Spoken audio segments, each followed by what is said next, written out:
Welcome to the DCTV News at Noon program. I'm Kelsey Kiesling. And I'm Kendra Cook. Dolores County Broadcasting Network is the producer of DCTV with support from the Southwest Colorado TV Translator Association. If you have a news topic or event you'd like to see covered, give us a call. The studio number is 677-4119. Today's show runs Thursday at noon and is uploaded to our YouTube channel and our DCTV News at Noon Facebook page to watch on demand. Today is November 29th, 2018. And now the news at noon.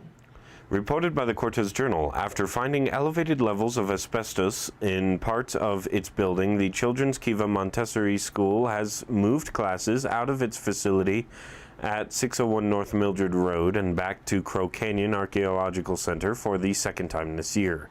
Results from tests conducted since classes were canceled November 7th now suggest that students and teachers were not exposed to asbestos, a carcinogenic material that was commonly used in the 20th century for insulation. The CKMS board suspended classes for a week before sending students and teachers back to Crow Canyon on November 14th, the school's fourth move in 4 months. School children lost 4 days of instruction, which CKMS must make up before summer vacation to comply with the Montezuma-Cortez School District RE1 charter.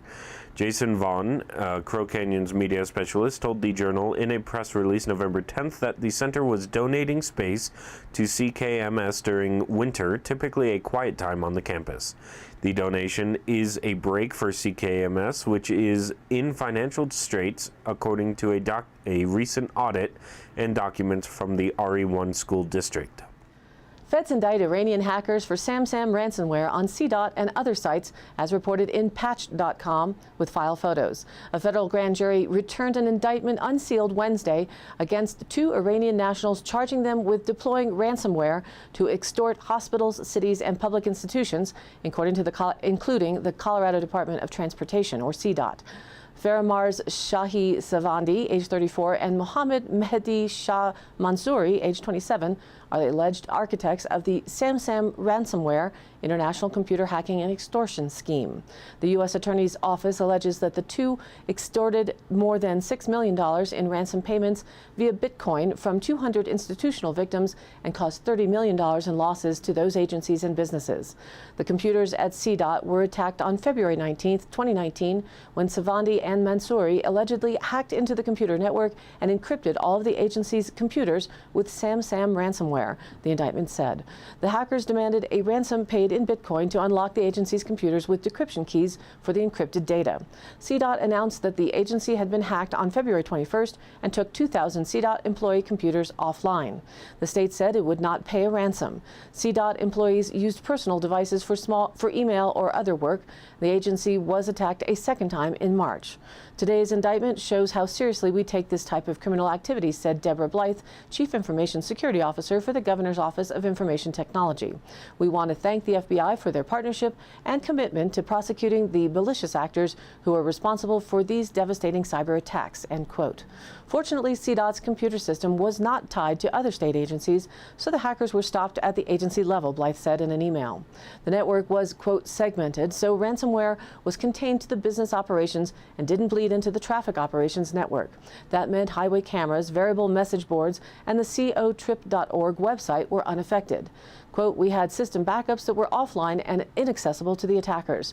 This meant that we were confident in our ability to recover systems and data and did not have to pay the ransom, she said.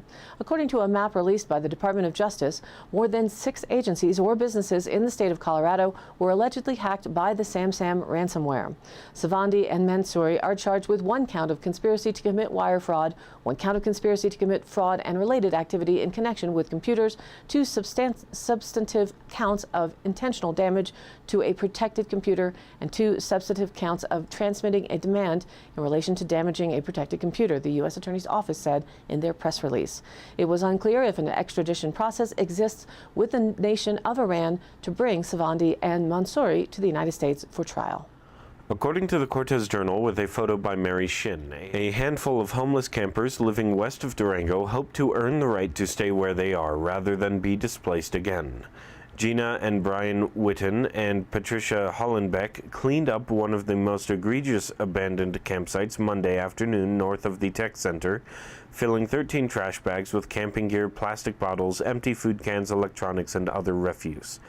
The campers said they planned to clean up the 3 other trashed areas they were aware of in hopes the La Plata County Sheriff's Office might consider allowing them to stay. The campers said they were unaware of how trashed some of the campsites had become until Sheriff's Office deputies visited the area November 16th and told all the campers to leave because of the mess. Since the deputies visited, some campers have moved on to other public lands, Hollenbeck said. There are between 10 and 15 people who stayed, she estimated. Sheriff Sean Smith said the county posted numerous no camping, no littering, and no fire signs this summer after closing a sanctioned campsite west of downtown Durango. From the Durango Herald, photo AP Kingman Daily Miner. A new proposal moving through Congress seeks to designate Route 66, the highway that connected Chicago to Los Angeles and was once an economic driver for small towns across a post-World War II United States, as a National Historic Trail. U.S. Senators Tom Udall and Jim Inhofe announced this week the introduction of a bipartisan bill that would amend the National Trail Systems Act and include Route 66 in an effort to help revitalize cities and small towns that sit along the historic corridor. The plan comes as cities and towns where the once busy Route 66 passed through have been developing revitalizing projects to rehabilitate aging buildings and landmarks to attract tourists. Udall, a New Mexico Democrat, said in a statement that Route 66 symbolizes freedom that allowed motorists to visit mom-and-pop diners, small businesses, and scenic byways through 8 states.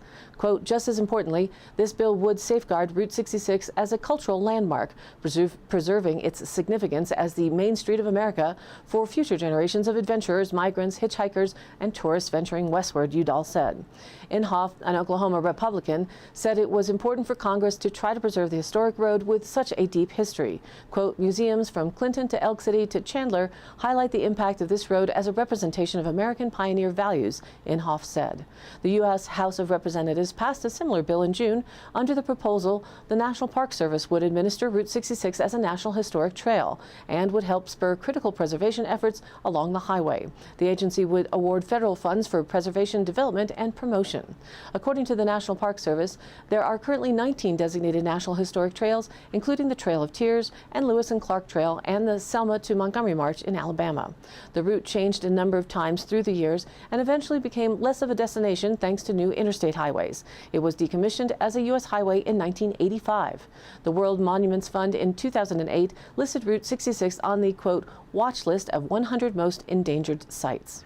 Reported by the Cortez Journal, wholesale marijuana prices in Colorado have fallen by a third in just the past 12 months, continuing a price crash that began soon after the drug was legalized.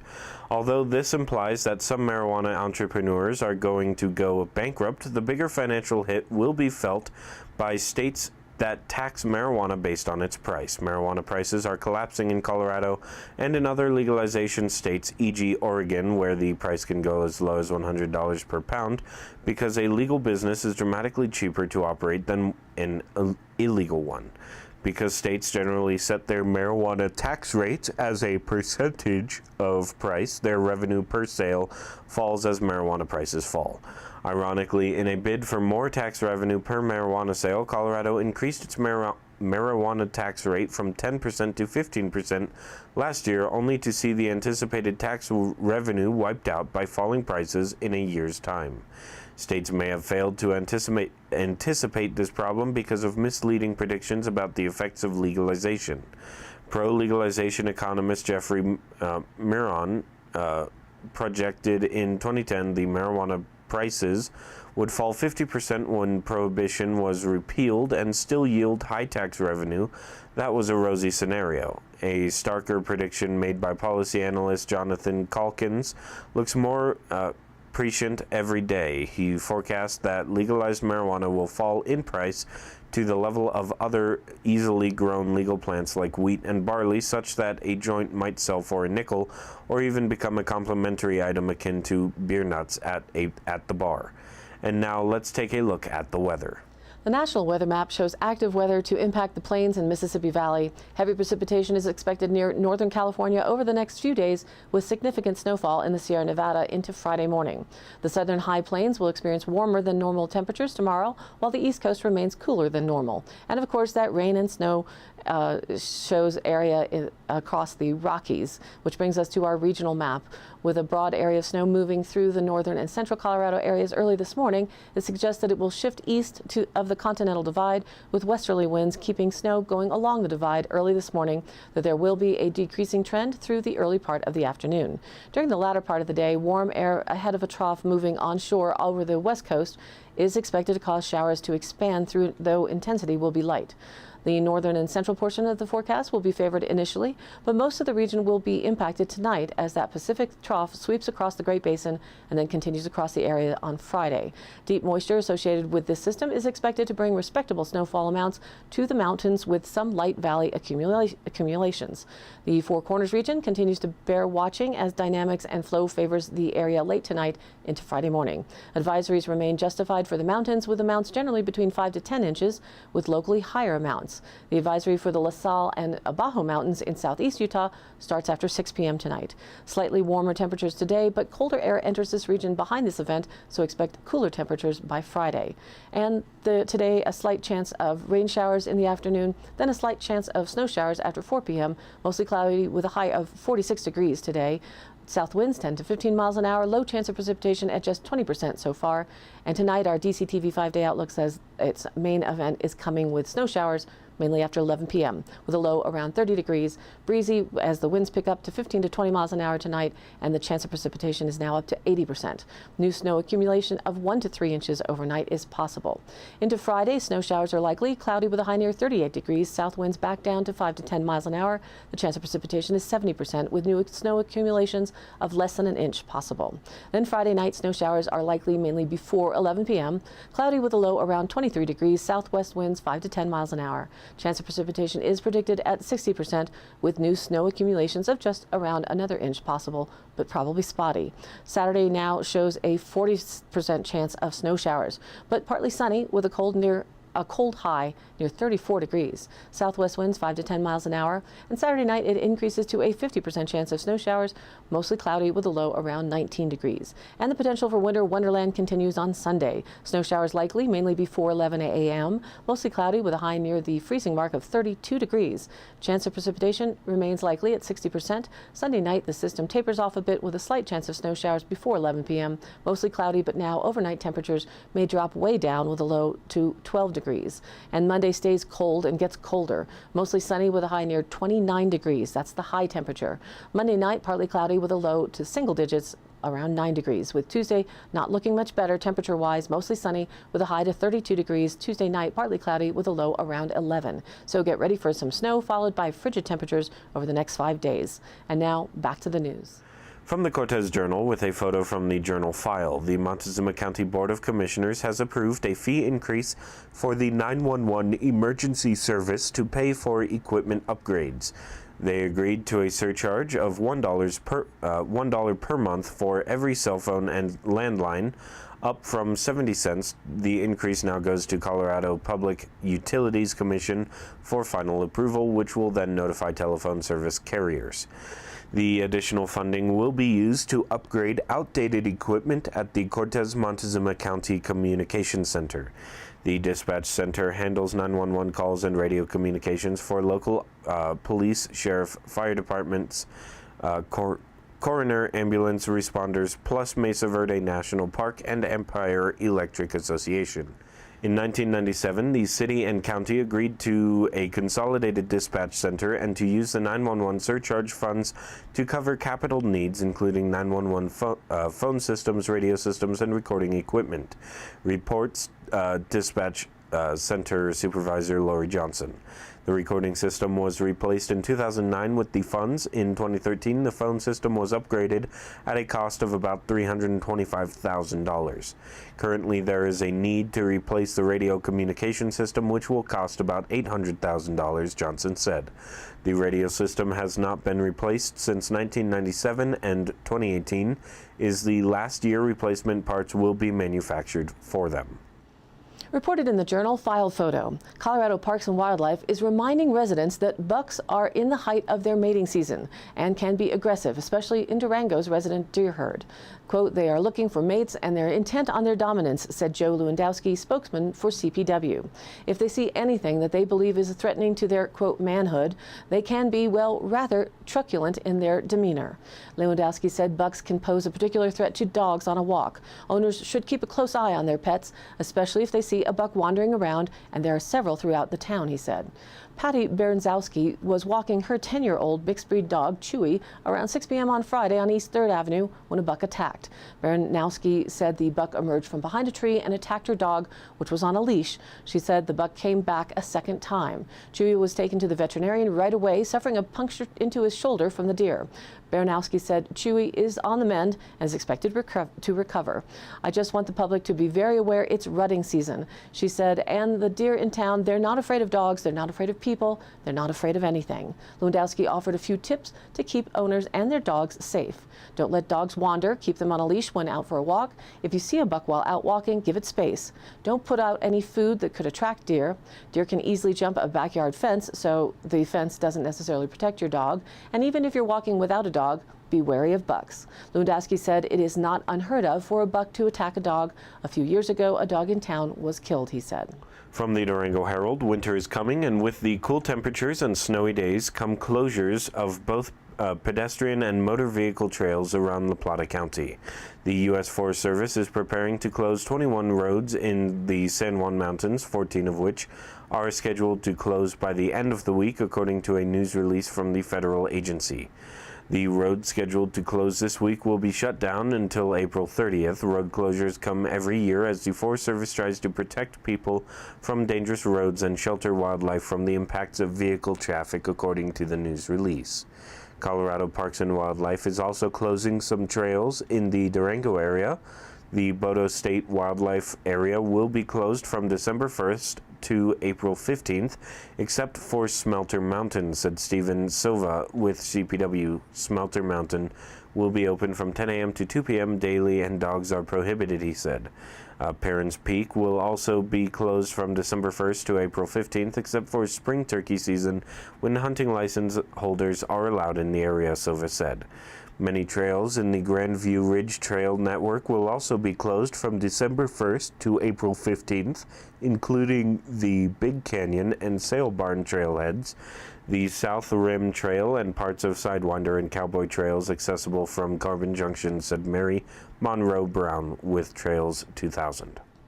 Reported in the Journal, file photos. Burning performances and fiery artwork will be on display at the 4th Annual Telluride Fire Festival on December 7th and 9th through the 9th. Throughout town and on the mountainside, the circus-like celebration features fire-wreathed dancers and aerobatic silk spinners, interactive fire art shows, an elaborate costumed fireball, a sculptured burning ceremony, and free workshops and more. Festival decorator Erin Rice said she was inspired to create the avant-garde fire festival after a trip to Burning Man, the famous freeform artist pilgrimage held every year in the Nevada desert. Quote, we thought it would be fun to bring that to Telluride to fill one of our slower periods, she said. So we have Burning Man artists here sharing their talents, and it created interest from other artists who have joined in. On December 7th is Hot Time in the Old Town, a must-see event of fire performances and interactive fire art installations held at the historic Transfer Warehouse from 5 p.m. to 8 p.m. The show takes place again on December 9th. And down the road at the Bob Theater on December 7th, Homestead Circus Productions will put on the Fireside Soiree, which will feature acrobatic performers, jugglers, and dancers, many who play with fire. And also on December 8th, there will be free fire dancing performances at Reflection Plaza downtown from 5 to 7:30 p.m. Later that night, the extravagant Fireball with live entertainment will be from 9 p.m. to 2 a.m. at the Great Room Gondola Station. Cost is $40. Quote, it's an outrageous over-the-top ball with 30-foot high aerial performances, fire performances, music, and fun surprises, Rice said. To kick off the evening at 9:30, a series of outdoor sculptures will be set ablaze on the nearby slopes, including the word love in letters 7 feet high. These larger-than-life sculptures by Keith D'Angelo, Michael Wright, Chris Turner, Meredith Miller, and Neil Ringstad will be available for viewing for several days before they're burned. It's a symbolic ritual for artists to burn their creations, Rice said, adding that it's just $10 to view the fire on the mountain sculptures burning. A series of free workshops is being offered at the Wilkinson Library during the festival, including for juggling, glass blowing, stained glass, boujang, an illusionist style of performance using an S-shaped staff, hoop juggling, and poi spinning, a type of dance that includes swinging objects with effects such as fire. Art specific to the festival by local and national artists will be displayed at the Slate Gray Gallery and Telluride Gallery. The event is overseen by the Telluride Fire Marshal, and necessary precautions are in place, Rice said. She added that the town's laws had to be adjusted to allow for the festival. The festival is family-friendly, creative, kind of pagan. It's different and very entertaining, Rice said. We work very closely with the Fire Marshal. For more information, go online to the Telluride Fire Festival at TellurideFireFestival.org. And now for the Dolores County Sheriff's Roundup for the week of November 19th through the 25th. Received a report of a reckless semi-driver the officer was unable to locate. Received a report of a motorist stranded at a local business. An officer responded. Officers responded to a report of a domestic dispute at a local residence. Case is under investigation. A deputy responded to a report of a custody issue. The officer diffused the situation upon arrival. Chad Blackmore of Cortez, Colorado, was issued a summons to appear in court on charges of theft of $750 or more. That concludes today's roundup. Stay tuned for continued updates. And today's High Canyon Country happenings. This Saturday, December 1st, an ag accounting class will be held from 9 a.m. to 12 p.m. at the Public Service Center in Dove Creek. The cost is just $10 at the door. Topics will include basic ag accounting, an overview of QuickBooks, and new tax regulations. Call the CSU Extension Office at 970-677-2283 to register or for more information from Gus Westerman. Everyone is welcome, even if you aren't agriculturally specific.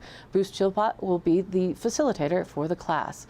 And of course, right after that, on Saturday, come on over to the Community Center from 12 noon to 3 p.m. You'll want to head over to catch the Christmas market hosted by the Dove Creek Chamber of Commerce. With a room full of artists and entrepreneurial and business vendors, you may find a unique Christmas present, create and take home a free Christmas tree ornament for the kids while they last, listen to Christmas music, take a mule team pulled hayride around town, or take a family photo or kid photo at the free photo set, and then talk to the DC Press about ordering some custom Christmas cards, all in hopes that you will shop local as much as possible, keeping it home for the holidays in Dove Creek.